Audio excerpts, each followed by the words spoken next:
नमस्कार, स्वदेश न्यूज में आपका स्वागत है। मैं हूं आपके साथ ईसा अहमद।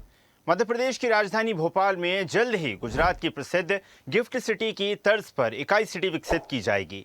मुख्यमंत्री डॉक्टर मोहन यादव ने संकेत दिए हैं कि ये परियोजना प्रदेश को निवेश, नवाचार, आर्टिफिशियल इंटेलिजेंस, परफॉर्मेंस टेक्नोलॉजी और साथ ही साथ उभरती तकनीकों का बड़ा केंद्र बनाने की दिशा में महत्वपूर्ण कदम साबित होगी।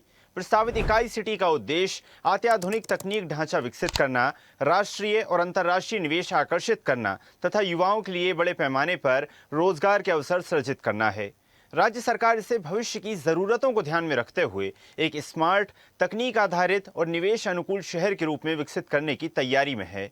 गुजरात की गिफ्ट सिटी देश का पहला अंतर्राष्ट्रीय वित्तीय एवं प्रौद्योगिकी केंद्र माना जाता है, जहां पर वित्तीय सेवाओं, फिनटेक और वैश्विक कंपनियों का बड़ा निवेश हुआ है। इसी मॉडल से प्रेरित होकर मध्य प्रदेश भी नई आर्थिक गतिविधियों, उच्च तकनीक उद्योगों को आकर्षित करने की रणनीति पर काम कर रही है।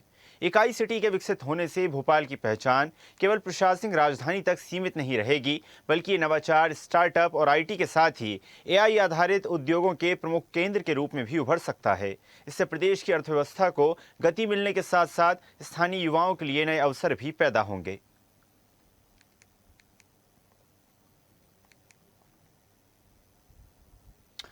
तो गुजरात की गिफ्ट सिटी की तर्ज पर भोपाल में बनाई जाएगी इकाई city education, knowledge and AI city. इसका पूरा फॉर्म होगा। मुख्यमंत्री इकाई सिटी के लिए केंद्र सरकार करेगी करीब 10,000 करोड़ की फंडिंग और राज्य सरकार की भी सहभागिता इस पूरे नवाचार में होगी। उज्जैन में 400 करोड़ रुपए की लागत से सेंटर ऑफ एक्सीलेंस यानी कि सीओए की स्थापना होगी। डीप टेक रिसर्च पार्क में इसका हिस्सा होगा और साथ ही साथ मध्य प्रदेश में टेक सेक्टर में करीब 12,500 करोड़ रुपए का निवेश है। 50,000 रुपए रोजगार, नए रोजगार सृजित किए गए हैं करीब 50,000 के करीब। और हमें नवाचार, अनुसंधान और तकनीकी विकास को बढ़ावा देकर प्रदेश को ज्ञान एवं प्रौद्योगिकी का सशक्त केंद्र बनाना है। मध्य प्रदेश में विज्ञान और प्रौद्योगिकी के क्षेत्र में निवेश की अपार संभावनाएं हैं। निवेश परियोजनाओं को जल्द से जल्द धरातल पर उतारा जाए। नवाचार आधारित परियोजनाओं को प्राथमिकता दें तथा निवेशकों के साथ सतत संवाद बनाया जाए। प्रदेश में विज्ञान एवं प्रौद्योगिकी सेक्टर में नई संभावनाओं को साकार करने के लिए सभी संबंधित विभाग बेहतर समन्वय सुनिश्चित करें। विज्ञान एवं प्रौद्योगिकी क्षेत्र में अधिक से अधिक निवेश आकर्षित करने के लिए समन्वित प्रभावी प्रयास जरूरी हैं।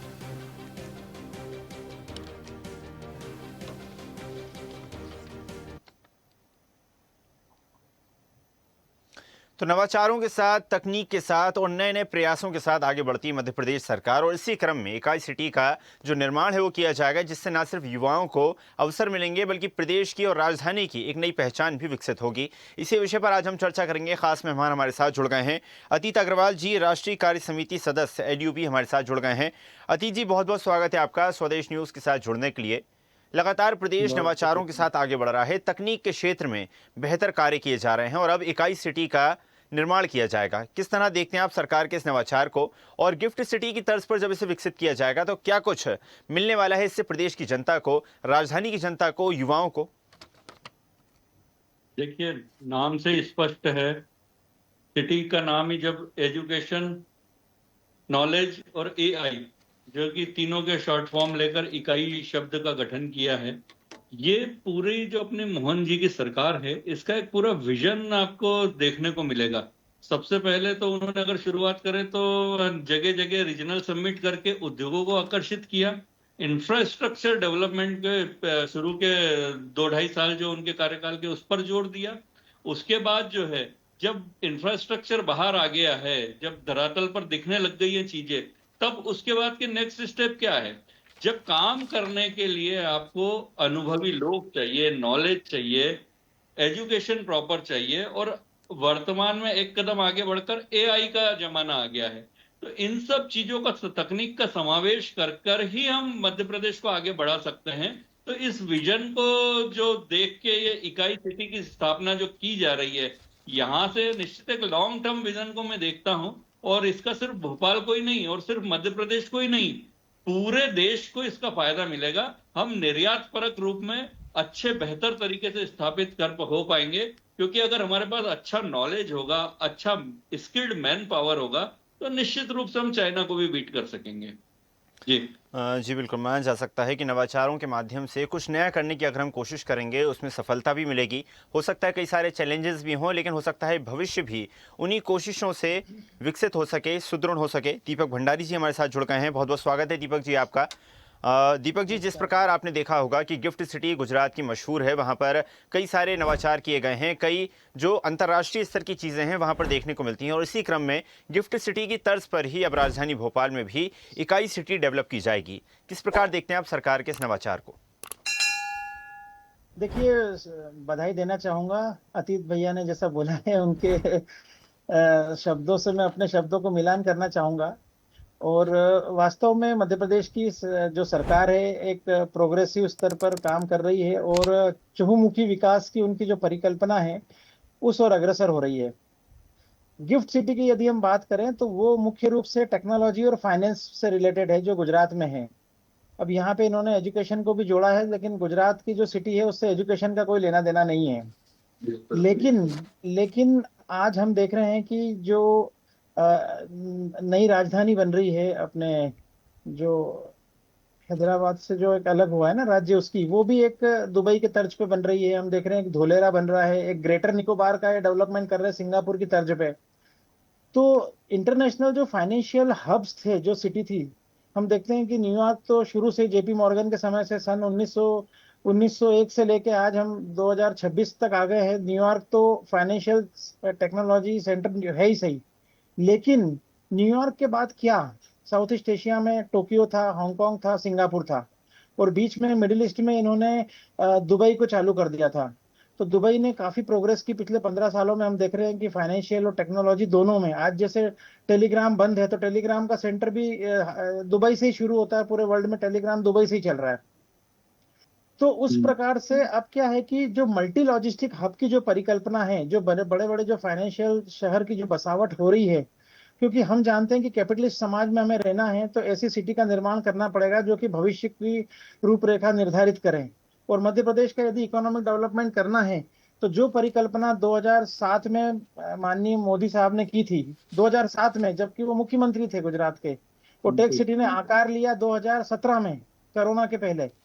तो 10 साल की जो जर्नी थी, उनकी जर्नी में जो ट्रांसफॉर्मेशन हमने देखा है उससे गुजरात के विकास को नए पंख लगे हैं। और आज भी गिफ्ट सिटी अपनी प्रिलिमिनरी अवस्था में, हम नहीं बोल सकते कि गिफ्ट सिटी बिल्कुल पूरी तरह से चालू हो गई है या पूरी तरह से सब कुछ वहां पे आ चुका है, लेकिन फिर भी काफी सारी मल्टीनेशनल कंपनियां वहां पे आई है जिन्होंने अपने टेक्नोलॉजी और फाइनेंशियल सेंटर वहां बनाए हैं। सारे बैंक चले गए हैं वहां पे। बीएससी और एनएससी के जो इंडेक्सेस है, इंडाइसेस है, उन्होंने भी अलग से एक बोर्सेस बना के वहां पे लिस्टिंग शुरू कर दी है। आप देखिए गिफ्ट के जो निफ्टी है उसका इंडाइसेस अलग से है और वो गुजरात में ही गांधीनगर से चल रहा है।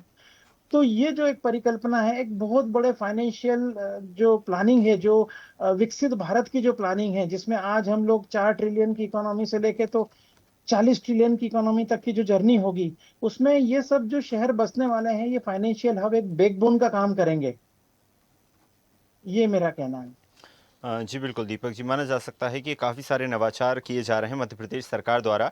अतीत जी, जिस प्रकार दीपक जी ने भी जिक्र करा कि एआई के साथ साथ आईटी की बहुत सख्त ज़रूरत भी है प्रदेश को और देश को उस क्षेत्र में योगदान करने की, उस क्षेत्र में नवाचार करने की, उस क्षेत्र को समझने की। लेकिन साथ ही साथ अगर एआई की बात की जाए तो भारतीय बाजार में एआई पेनिट्रेट कर चुका है, शुरुआत हो चुकी है, लेकिन मौजूदा परिणाम ये निकल कर आए हैं कि कई लोगों ने अपनी जॉब्स खो दी।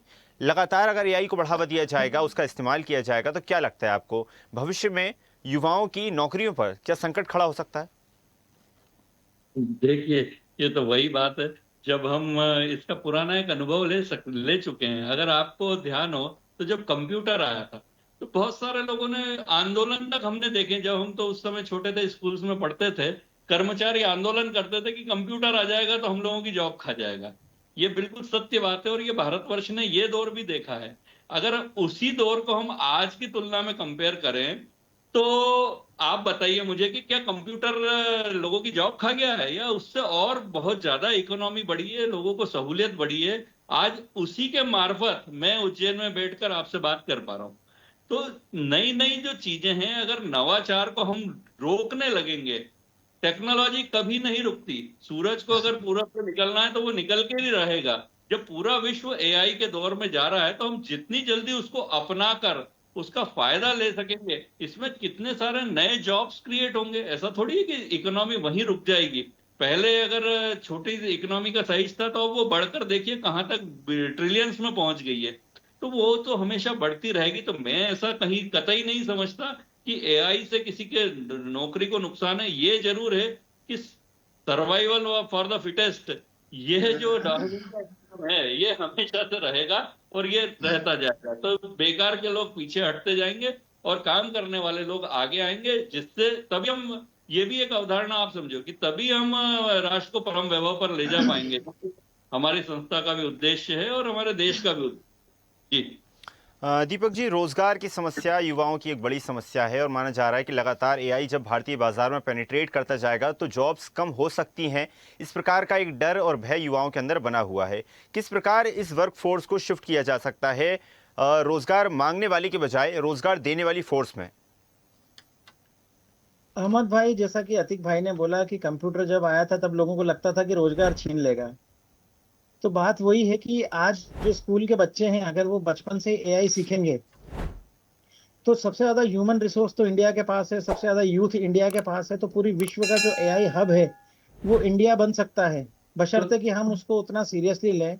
और स्कूल से बच्चों को 10+2 में, अब जो बच्चे आईटीआई में जाते हैं, जो ग्रेजुएशन नहीं कर पाते हैं, तो आईटीआई में भी हम लोग इतने सारे कोर्सेज करा रहे हैं। आज भी लेथ मशीन में देखता हूँ, इंदौर आईटीआई में कभी जाता हूँ तो उसकी क्या जरूरत है वहां पे। लेथ मशीन को बंद हुए आज 20-22 साल हो गए हैं और वही पुरानी मशीनें आज भी चली आ रही है। अरे भाई, कंप्यूटर के भी आगे का अब जमाना आ गया है। हम स्पेस टेक्नोलॉजी की बात करें, हम डीप टेक की बात करें, हम लोग बायोटेक्नोलॉजी पे बात करें, तो हम लोग आगे तेजी से, क्योंकि देखिए पूरे विश्व का जो पैसा है वो पैसा सिर्फ और सिर्फ टेक्नोलॉजी में जाता है। पुरानी इंडस्ट्रियों के आज भी आप अगर स्टॉक मार्केट में शेयर देखेंगे तो वो अपने जो इंट्रिंसिक वैल्यू उससे भी नीचे पड़े हुए हैं। लेकिन जो टेक्नोलॉजी है, जिनके पास उनकी बैलेंस शीट में कोई एसेट ही नहीं है, फिर भी वो टेक्नोलॉजी के दम पे उनके बिलियंस ऑफ डॉलर्स, आज स्पेस एक्स का जो आया पूरे विश्व का पैसा खिंच गया। हमारे इंडियन इंडाइसेस से भी पूरा पैसा वहां लगा। तो क्यों लगा? सिर्फ टेक्नोलॉजी के पीछे। आज उनकी नेगेटिव बैलेंस शीट है स्पेस एक्स की। आज उनके पास ना तो क्लाइंट है ज्यादा, ना आज उनके पास प्रॉफिट है। उसके बाद भी सिर्फ उनके पास एक फ्यूचर टेक्नोलॉजी है जो कि पूरे विश्व को आगे ले जाएगी। तो पैसा टेक्नोलॉजी में लगता है और इतना पैसा आता है कि जिसकी कोई सोर्स ही नहीं है। आज जो हम एलन मस्क की बात करते, दुनिया का सबसे अमीर आदमी है, भारत की सारी कंपनियों की बैलेंस शीट आप एक जगह रख दो, अंबानी अदानी, उसके आगे भी स्पेस एक्स है। तो कारण वही है। और यदि हम तुलना करते हैं, तुलनात्मक रूप से अध्ययन करते हैं मध्य प्रदेश के विकास के लिए, तो हमें उस लेवल पे काम करना पड़ेगा। हमें उस लेवल पे ग्रोथ ऐसा मॉडल बनाना पड़ेगा कि सस्टेनेबिलिटी जिसमें हो और जो जो यूथ को और बच्चों को जोड़े उससे, ताकि आने वाले भविष्य में वो लोग ज्यादा एक्टिव रह सकें और ज्यादा बड़े लेवल पे काम कर सकें। आज प्लेटफॉर्म यहाँ नहीं मिलता मध्य प्रदेश में। मेरे मेरे दोनों बच्चे यूएस में हैं, तब क्यों कर रहे हो? यूएस की कंपनियों में काम कर रहे हैं वो। तो हम लोग यूएस भी जाते हैं तो हम देखते हैं कि नहीं यार, सारे इंडियंस भरे पड़े हैं। कारण सिर्फ यही है कि हमने हमारे बच्चों को इसलिए भेजा कि वहां पे उनको प्लेटफॉर्म मिलता है। अगर 12,500 करोड़ का मुख्यमंत्री जी बोल रहे हैं कि इन्वेस्टमेंट करते हैं जिसमें से 50,000 रोजगार सृजन होंगे, तो ये वास्तव में एक बड़ी बात है। और अगर ये जमीनी धरातल पर उतरता है, क्योंकि देखिए मध्य प्रदेश आज भी कई राज्यों में मंद्र प्रदेश के रूप में जाना जाता है। शुरू के जो टॉप 10 जो राज्य हैं उनमें मध्य प्रदेश की स्थिति क्या है? हम लैंडलॉक हैं, लेकिन इसका मतलब ये नहीं है कि हम ग्रोथ नहीं कर सकते हैं। ऐसे कई कंट्रीज हैं वर्ल्ड में या यूरोप में जो लैंडलॉक है लेकिन उनका ग्रोथ बहुत ज्यादा है। और आज भी देखिए पूरे विश्व में युद्ध होते हैं, कभी भी आपको ये जो स्विस बैंक है या जो स्विट्जरलैंड की जो बैंक है या जो स्विट्जरलैंड कंट्री है, उस पर कभी भी युद्ध की मार आपको झेलने को नहीं मिलेगी, क्योंकि पूरी दुनिया का पैसा वहां पड़ा हुआ है। आज अगर जो फॉरेन फंडिंग इंडिया में भी आती है, वो कौन सी डायरेक्ट आ रही है? अमेरिका से आ रही है, कहाँ से आ रही है? स्विट्जरलैंड से आती है। तो ऐसा पार्किंग स्पेस उन्होंने बनाया है। कितने विश्व युद्ध हो गए, बड़े बड़े युद्ध हो गए, लेकिन कभी स्विट्जरलैंड पे हमला नहीं हुआ है। तो अगर हम उस प्रकार से फाइनेंशियल हब बनाने की प्लानिंग करें और उतनी दूरदृष्टि रखें, तो मध्य प्रदेश भारत में सबसे आगे रहने वाला और सबसे बड़ा औद्योगिक केंद्र बन जाएगा। और उसका मुख्य उज्जैन और ये इंदौर का जो मेट्रोपॉलिटन रीजन अभी बनने जा रहा है वो केंद्र रहेगा। जी बिल्कुल बिल्कुल दीपक जी। सही बात अतीत है जी, दीपक जी की बातों में मैं समझता हूँ दो मुख्य बिंदु खासतौर से निकल कर आए जो न सिर्फ मध्य प्रदेश की बल्कि पूरी भारत की समस्याओं में से एक हैं कि शिक्षा की बात की जाए या फिर रोजगार की बात की जाए, भारतीय युवा को आखिर क्यों विदेश का रास्ता चुनना पड़ता है। और अगर भारत में वो कुछ करना चाहता है तो सिर्फ नौकरी ही क्यों करता है, उद्योग की तरफ क्यों नहीं बढ़ता? एक बड़ा सवाल है। देखिए, ये बेसिक समस्या रही है पिछले कुछ वर्षों की। पिछले 20-30 वर्षों को देखें तो वर्कफोर्स भी हमारे यहाँ काफी कम हुई है, और जो उद्योगों को संरक्षण मिलना चाहिए, आज से कम 15-20 साल पहले उस तरीके की परिस्थितियां नहीं थी। एक उदाहरण के तौर पे बताऊं, लघु उद्योग भारती का गठन ही इसलिए हुआ था कि जो छोटे उद्योग हैं उन सब लोगों को संरक्षण प्रदान करना, उनकी समस्याओं को समझना और सरकार के साथ डील करना। ये एक इतनी विकराल समस्या हो गई थी कि कहीं ना कहीं किन्हीं लोगों को आगे आना पड़ा, और इस सब बातों को करके हमें साथ में बढ़ना पड़ा। जब से सरकारें ने अपना रुख बदला, सभी सरकारों ने, और उद्योगों की तरफ भी ध्यान देना शुरू किया। नहीं तो पहले सिर्फ कृषि ही के ऊपर ही अधिकतर फोकस रहता था गवर्नमेंट का, लेकिन जब से उन्होंने इस बात को समझा है कि कृषि के पश्चात सबसे ज्यादा जो रोजगार देने वाला क्षेत्र है वो उद्योग है, क्योंकि जमीनें तो सीमित है और बल्कि कम हो रही है, उसके ऊपर या तो प्लॉट कट रहे हैं या कुछ और हो रहा है, तो खेती की जमीनें कम हो रही है, कृषि का प्रकार कम हो रहा है। लेकिन उद्योगों में संभावना इतनी है कि पूरा विश्व है, पूरे विश्व में अगर हम यहाँ पे प्रोडक्शन करें तो वो बेच सकते हैं। तो जब से ये हुआ है तब से आज की तारीख में मैं समझता हूँ कि उद्योगों में नए लोग जो हैं वो आने से हिचक नहीं रहे हैं। बीच का दौर जरूर ऐसा था कि जहां पर समस्याएं बहुत सारी थी और उद्यमी को न तो ढंग से फाइनेंस मिलता था, न जमीनें थी। आज मध्य प्रदेश में सब चीज उपलब्ध है, और आगे बढ़कर अभी ये जो आपने अपने इकाई जिस बारे में बात कर रहे हैं, इस तरीके की नई नई परियोजनाओं से हम लोगों को तकनीकी कौशल भी मिलेगा। गवर्नमेंट की जो CSIR है और जितनी भी दूसरी संस्थाएं हैं उनसे हमको टेक्निकल सपोर्ट मिल रहा है। तो ये तो बताने और समझने की बात है। आज के युवा को तो निश्चित रूप से उद्यमी के लिए बनने के लिए अग्रसर होना ही चाहिए। जब पुराना दौर था तो ठीक है, लोग बाहर गए क्योंकि यहाँ संभावनाएं नहीं थी, लेकिन अब तो अपार संभावना का प्रदेश है। मेरा खुद का बेटा जो है अभी मात्र 23 वर्ष का है और उसने अपना खुद का स्वयं का उद्योग डाल लिया। मध्य प्रदेश में तो इतनी संभावना है। जी। जी तो बिल्कुल। ये कहना बेमानी होगा कि अब जो है युवा जो है वो रोजगार के लिए नौकरी नहीं, उद्यम तलाश रहा है। ये बात बिल्कुल सत्य है। जी जी। बिल्कुल, बेहद सराहनीय है। दीपक जी, सुना होगा आपने अतीत जी की बात को कि लगातार युवा अब उद्योगों की तरफ बढ़ रहा है, रोजगार देने वाला बन रहा है, लेकिन माना जा सकता है आज भी जो भारत का युवा उद्यमी है उसके सामने कई सारे चैलेंजेस होते हैं। फिर वो चाहे फंड की बात की जाए, रिसोर्सेज की बात की जाए, या फिर भ्रष्ट तंत्र से डील करने की बात की जाए। हाँ बिल्कुल, ये बात तो सही है। सबसे पहले भ्रष्ट तंत्र से ही डील करना पड़ता है। जी उसके बाद फिर फंड की बात होती है, क्योंकि जिस प्रकार से शरीर में खून की आवश्यकता होती है उसी प्रकार से उद्योगों को फंड की आवश्यकता होती है। बिल्कुल सही। और उसके बाद फिर रिसोर्सेज की बात होती है कि अगर पैसा आ गया है बैंक अकाउंट में तो फिर रिक्रूटमेंट भी शुरू हो जाते हैं। तो सबसे पहले तो ह्यूमन रिसोर्स ही आदमी लेता है। तो ये जो तीनों चीजें हैं वो समस्या जरूर है, स्केर्सिटी भी है, लेकिन ऐसा नहीं कि बिल्कुल ही नहीं है। और आज जो विकासशील से हम विकसित की तरफ जा रहे हैं, तो ये सब चीजें हर विकसित राष्ट्र ने झेली है और हर विकसित राष्ट्र इस दौर से गुजरा है। जैसे मानव का जीवन काल होता है 100 साल का, उसी प्रकार से राष्ट्र का भी एक जीवन काल होता है, और अपने जीवन काल में वो निरंतर अगर संघर्षशील रहे और उत्तरोत्तर उन्नति करता रहे तो वह विकसित की सीमा में प्रवेश कर जाता है। तो हम थर्ड वर्ल्ड से सेकंड वर्ल्ड से फर्स्ट वर्ल्ड की तरफ जो हमारी यात्रा है वो निरंतर जारी है। आज आजादी के अमृत काल में हम लोग 75 वर्ष पार कर चुके हैं और अब 100 की तरफ हम जा रहे हैं। तो वो जो यात्रा रहेगी वो एक विकास की यात्रा रहेगी, और जिसमें हमारे पास इतने अच्छे अच्छे लीडर हैं हमारे, चाहे बिजनेस में आप देख लो, चाहे पॉलिटिक्स में आप देख लो। यह दौर भारत का स्वर्ण युग है। यदि हम बोलते हैं कि किसी समय भारत में स्वर्ण युग था, शायद चाणक्य के समय था या उसके पहले था या महाभारत के समय था, तो आज का दौर भी वैसा ही दौर है। छोटी मोटी तकलीफें सब जगह होती है और अराजकताएं विश्व में सदैव रही है, आगे भी रहेगी। लेकिन जो फाइनेंशियली सस्टेन करेगी या जो फाइनेंशियली पावर हाउस रहेंगे वही आगे बढ़ेंगे। आज देखिए, हम रशिया में पैसे की कमी नहीं, क्योंकि वो सोना बेच रहा है। आज युद्ध में इतना खर्चा हो रहा है तो भी उसकी इकोनॉमी, ऑयल और गोल्ड दोनों के भंडार भर रहे रशिया के पास, और दोनों बेच रहा है और दोनों पूरा विश्व खरीद रहा है। तो रशिया में कहीं भी कोई स्लो डाउन नहीं आया। तो जो रिजर्व वो यूज कर रहे हैं, और जो पुतिन साहब की जो इकोनॉमी चल रही है, उस इकोनॉमी को एक जो बैकबोन मिला है वो किसी से छुपा नहीं है। भारत में 1 ग्राम भी सोना पैदा नहीं होता है, लेकिन फिर भी हम सोने की चिड़िया थे और आज फिर सोने की चिड़िया बनने की कगार पे हम खड़े हैं। जो गवर्नमेंट का गोल्ड है वो तो अपनी जगह है, लेकिन जो घरों में गोल्ड रखा है वो उससे 1000 गुना ज्यादा है। तो आप देखिए कि भारत कहीं भी कमजोर नहीं है। और आज तो फिर जब मोदी जी के नेतृत्व में हम सारे G7 में जा रहे हैं, G20 में जा रहे हैं, G22 में जा रहे हैं, तो जो वैश्विक पृष्ठभूमि है उसमें भारत की जो भूमिका है वह सर्वोपरि है और वह सर्वविदित है। आज भी अगर कोई व्यक्ति भारत को आंख दिखा रहा है तो मजबूरी में दिखा रहा होगा या कोई कूटनीति होगी, नहीं तो अंदर से वही बोल रहा है कि नहीं यार भारत हम तुम्हारे साथ हैं। क्योंकि वसुधैव कुटुंबकम बोलने की बात नहीं है, हम उसे चरितार्थ कर रहे हैं और ये हमने कोरोना में बता दिया है।